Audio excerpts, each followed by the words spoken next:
So that water is able to hold itself together because of this polar bond. So if we take a look, all of these water molecules are basically attracting each other. We call that surface tension. They don't have water droplets on them. Oh, looks like we reached the end of it. The computer seems very slow today. But here's another fly with, you can see the water droplets along its back. If you look at a plant or anything like that after a nice rain, you'll see those water droplets. Or if you spill water on the table, it kind of holds itself together. The only way it can do that is through what we call surface tension. That surface tension is from the polar bonds on the water. We talked about how water is polar. If we look at a water molecule, the electronegativity difference is definitely above 0.4. So all of these electrons are going to be pulled up towards that oxygen, giving that a partial negative charge because it has the higher electronegativity, giving these guys down here the partial positive charge. What that means is the partial negative charge of another water molecule is going to attract to that positive charge. We call that hydrogen bonding. Hydrogen bonding. See you. Have a good weekend. So dipole, di means two. Poles refer to like the poles, the North Pole and the South Pole. When it comes to a water molecule, we have a negative pole and a positive pole. So dipole is two parts of a molecule that differ in charges.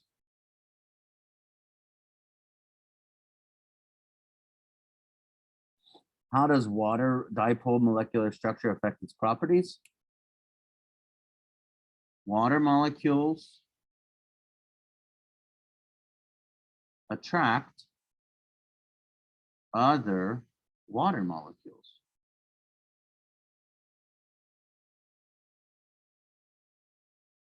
Water molecules attract other water molecules. So the dipole is the two areas of different charge, the positive down here and the negative up here. Just like two poles of a magnet, right? You know, you have the North Pole and the South Pole of a magnet. And opposites attract. Exactly. Two parts of the molecule with different charge. Two areas with different charge.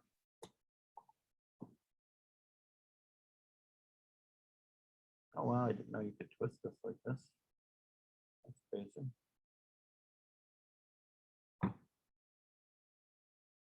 Why is water essential to life on Earth? Yeah, everything has water in it, right? Why do you think that's true?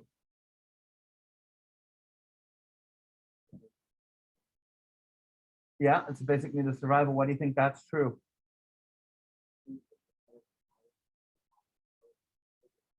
But why? You're looking at it the opposite way. Why did water become this thing, this essential part of life?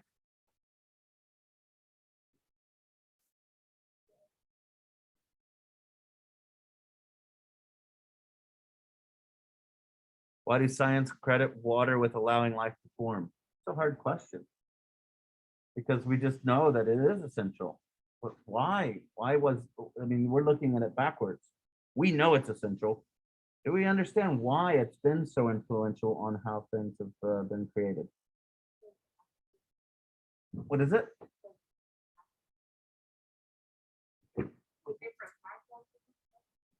Microcosm? That's part of it. That's good, yeah. Part of it. Anybody at home have an idea? Why water became this thing? Yeah, Anne?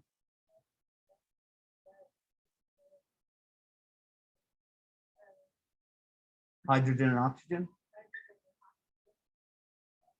It is made up of some of the simplest things. This is true. But there's more to it than this. Maybe this is a question we need to reflect upon after we do the lesson. Maybe that'll help us. Let's try that. So the most common solvent in the world is what? And what is a solvent?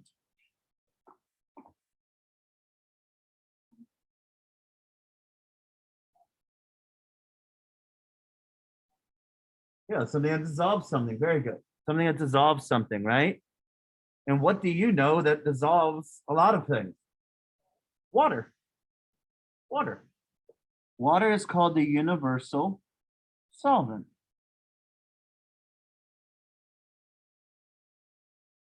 If you've got something on your hand, you might try to get it off with water. Or if, let's say the microwave is sticky or there's food on it, you might take a wet rag and try to get it off. That water, these dipole attractivenesses of that water will grab onto certain things and pull them off. It will allow them to dissolve in that water. Salt will dissolve in water, right? We do know that salt will dissolve in water. Well, there's plenty of water around you, only a small amount is fresh water.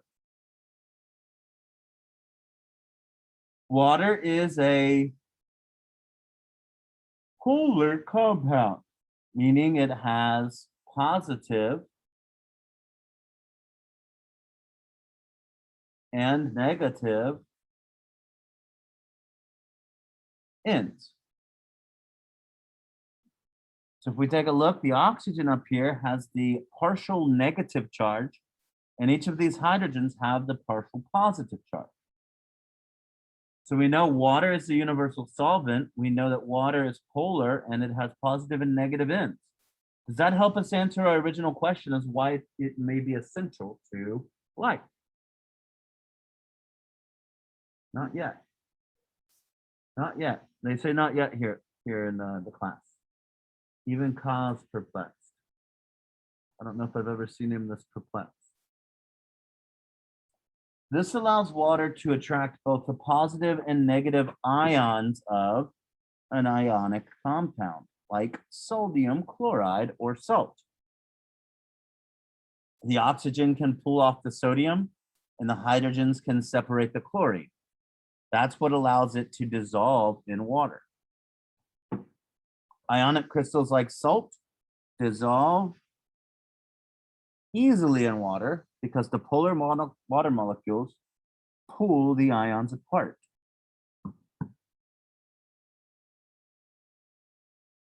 Does your body need sodium and chlorine? Yeah, right? So if these were just solid and they weren't pulled apart, it would be difficult for your body to get those nutrients to the cells that need it. Yeah, right? How do we transport the nutrients in our body? By drinking and eating them? Well, that puts them in our stomach, but how do they get from our stomach to every other part of our body?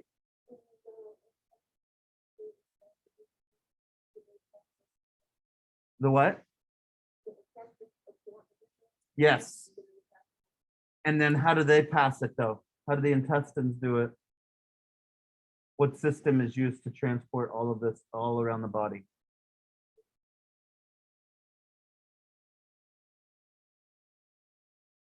Yeah, the circulatory system is what allows us to transport all this around the body, right?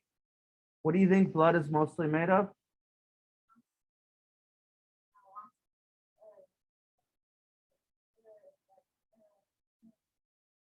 But what's the state of matter of the blood? Liquid. What do you think most of the blood is actually made of? Water. So the fact that water can move and flow and dissolve all these things and move quickly, and water makes up our blood. And if we look at our cytoplasm, do you guys know what cytoplasm is? It's the liquid that is in all of your individual cells. Also, a major part of cytoplasm is water. What this does is this allows us to transport dissolved things quickly and easily throughout our cells, our body, and everything else. Without this, life would not be possible. If something's happening and your body needs to correct that thing that's happening, your body uses a circulatory system to move things around. Just like if we had some type of organism, it's mainly filled with this cytoplasm, right? It has like one little nuclei of a brain or something like that. You know, the single-celled organism. Everything else is transported by using water, the universal solvent. Now, we say water. Now, a more correct version of that would be cytoplasm, but the major component of that cytoplasm is water. That's kind of the thing. That's why water is so important. And that's why we say that, you know, a lot of like the living organisms are basically just big sacks of water. I mean, a cell is just a big sack mainly composed of water, right? You can look this up on the internet.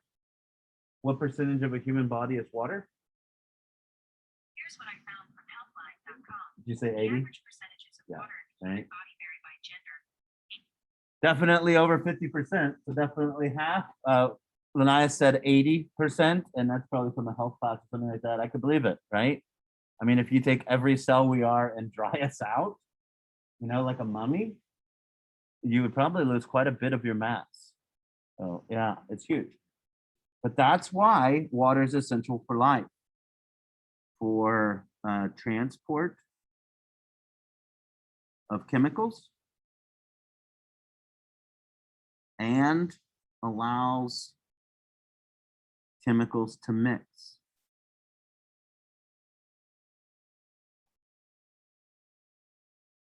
Have you guys heard of what's called the primordial soup?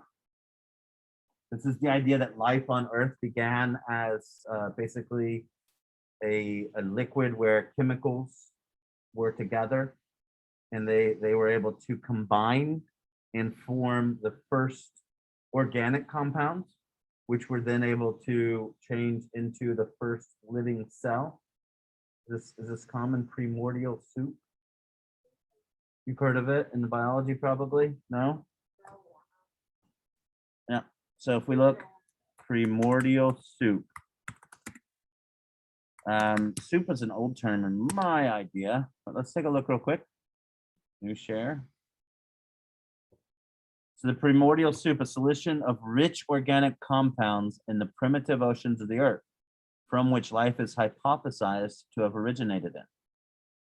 So basically, if you take this out, sometimes it's called prebiotic soup because biology is the study of life. Prebiotic means it's before life actually existed. So they say 4.0 to 3.7. What's that? Probiotic would be pro-life. Prebiotic would be before life. Yep. So if we take a look, well, let's just go to Wikipedia, everybody's favorite, right? Basically, they propose that life originated from this. There was a scientist, let's see if we can find his name.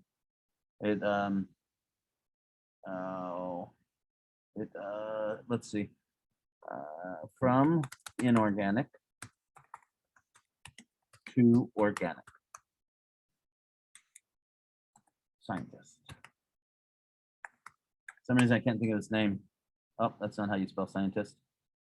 Inorganic chemistry is basically the science of non-living things or chemicals. And here we go. Wohler.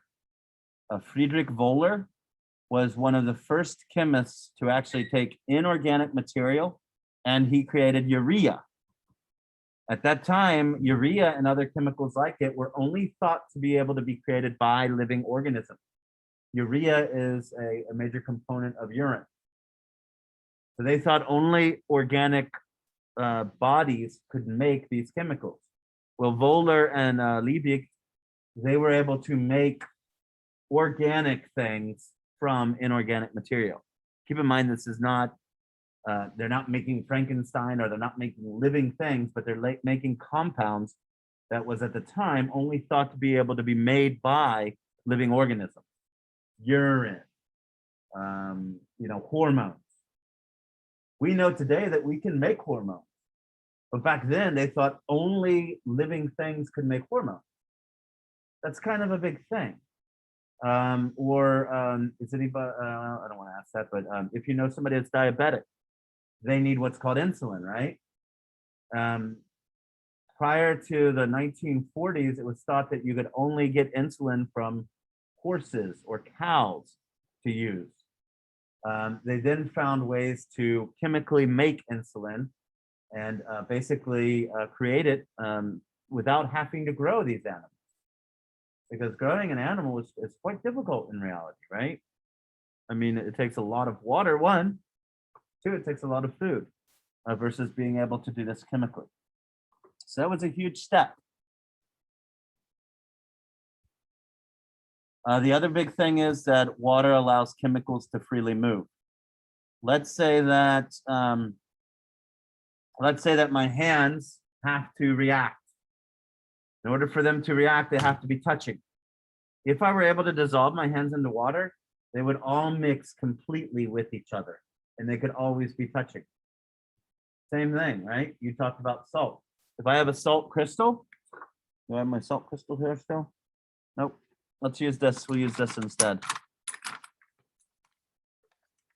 If I want these things to react, they can only react where they're touching, right? You have to have that contact. If I take this and dissolve this, and I dissolve this, and then I mix them together, then they would be touching all over. Every single atom in here would be able to come into contact with every single atom in here. So that's another reason why water is essential to life, because when we eat something, it dissolves, and then our body can transplant it all over our body, wherever it's needed. All right. So the force between water molecules is called hydrogen bonding. And basically it forms this network that you can see where the negative attracts the positive and the positive attracts the negative. It goes all over. This allows water molecules to attach to one another, giving water what we call high surface tension. How many of you have ever dove into a pool? Right? If you don't dive, and what's that? Surface tension, attach. If you've ever dove into a pool, but you haven't dove, you've actually forgot to break the surface of the water. You do what they call a belly smack or whatever, right? A belly slap, belly flop, right? There's many terms for it. But you hit that water without breaking that surface tension, and then your belly is spread out across the surface of the water.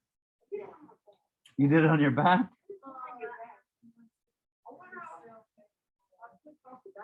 Yeah.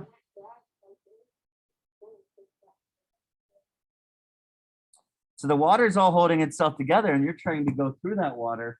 It doesn't want to just let you do it unless you break that surface tension by putting your hands in there between, some of the water. That will break that surface tension. Water will hold itself together until it's broken. And that little force can be actually deadly. We go off maybe 10 feet diving boards, 3 feet diving boards. But if you were to jump off of a bridge or something like that, that's 100 feet above the water, that water, whenever you hit it, it could feel the same as concrete. It could feel the same as concrete. It will hold itself together for that one instant as it crushes all of your bones and breaks your body. And then your body would break the surface, but you would be broken, right? So that's not good. A surface tension can be broken by compounds like soaps and detergents. Soaps and detergents, they can break that surface tension. They can break it. Soaps and detergent. What's that? Detergent?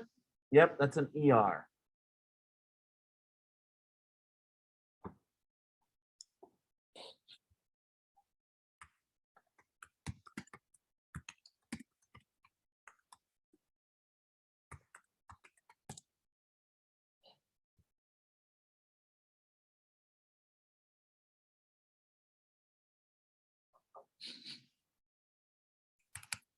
Let's see here. Bum, bum, bum, bum, bum, bum, bum.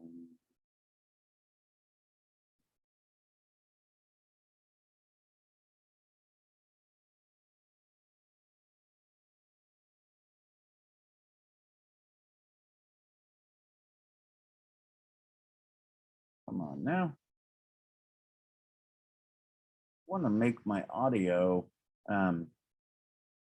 direct from my computer, and I'm not seeing that. Let's see. More. Share sound. Oh, there it is. Optimize for video clip. All right, so what we're going to do is we're going to take a look at this. How do I close this menu? I'm going to take a look at this.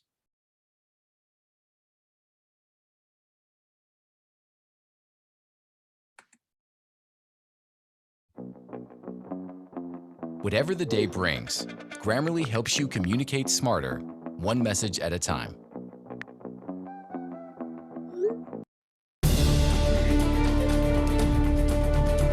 The impact is just immense. It can feel like an uppercut from Mike Tyson. You hit the water and it's a total shockwave through your whole body.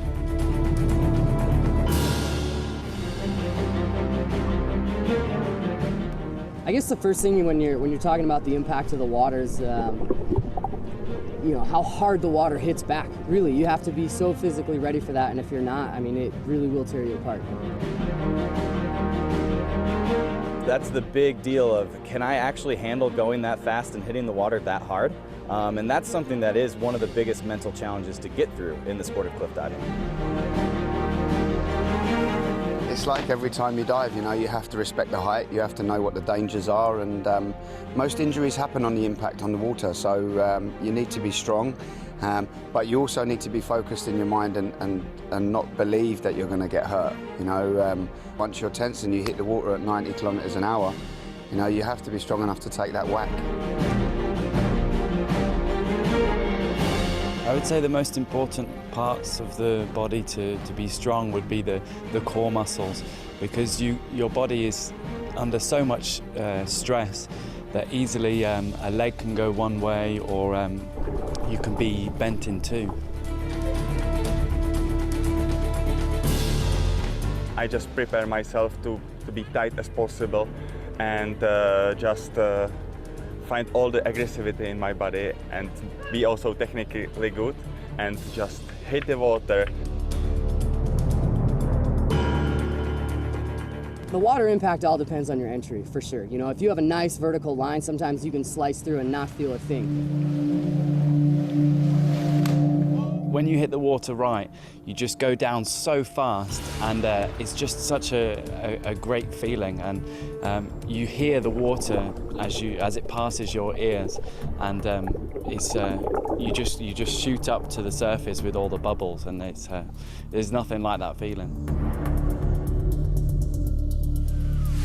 The feeling after doing a successful entry is like no other. I mean, swimming up back towards the top and resurfacing and taking that first breath after you've done a great dive is honestly, it's the best feeling on earth for us cliff divers.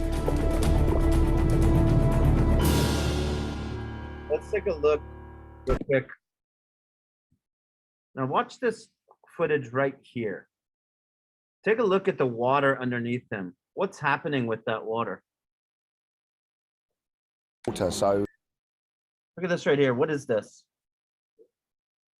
It is shooting water out. This water shooting out right here actually breaks that surface tension a little bit, so that it's easier for them to cut through, because it's moving water. It's not stagnant. Like, have you ever looked out into a lake, like in the morning or at night? And it's just like a solid sheet of glass, right? This water that's moving right here, that's breaking that surface tension. It also gives the people up there a visual cue of how close the water is in a sense, right?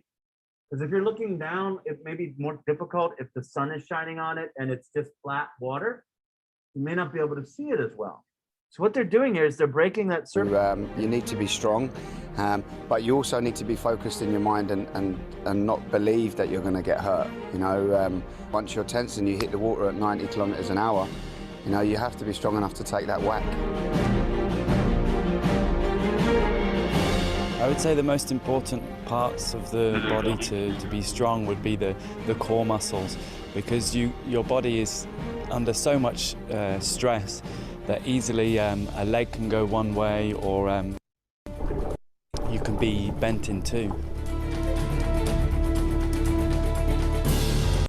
Take a look right here. You can see that they're causing that water to move again to break that surface.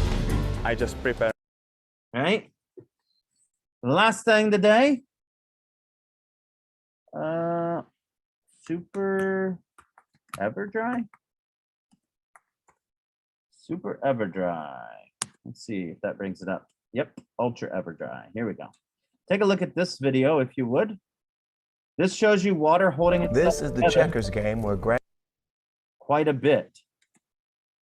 You'll be able to see water really hold itself together here.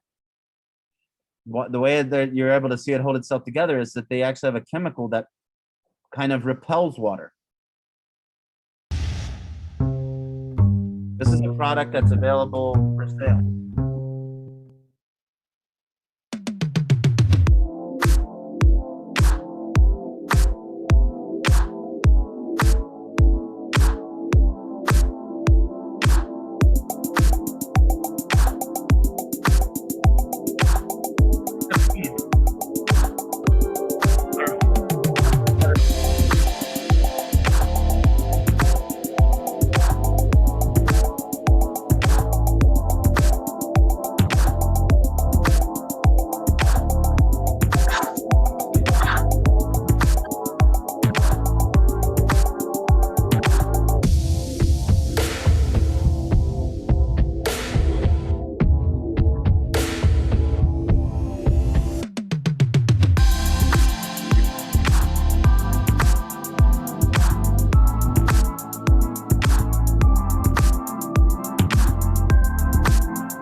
You can see the discoloration.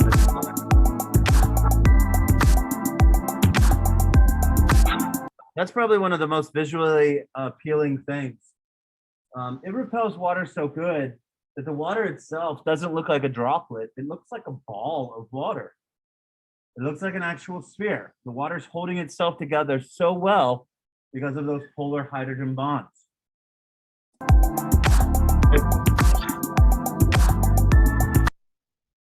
They actually used to have a cooler song for it.